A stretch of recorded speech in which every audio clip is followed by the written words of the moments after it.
Pemirsa, kasus curanmor masih marak di Bali dan dominan karena kunci nyantol. Menyikapi kondisi tersebut, Polsek Denpasar Selatan melakukan antisipasi dengan cara menyisir objek wisata.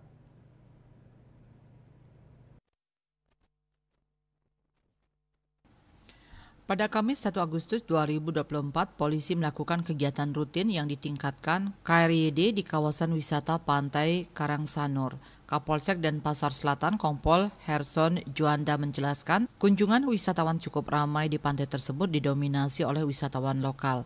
Dalam kesempatan tersebut, petugas mengimbau pengunjung pantai untuk menjaga barang bawaannya agar terhindar dari hal-hal yang tidak diinginkan.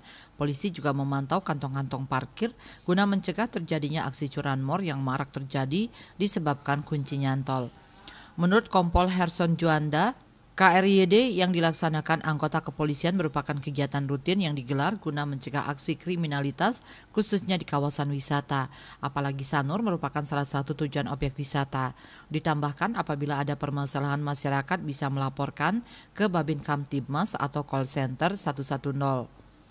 Kegiatan tersebut diharapkan dapat menekan kriminalitas serta menciptakan keamanan dan kenyamanan terhadap masyarakat maupun wisatawan. Bali Post melaporkan.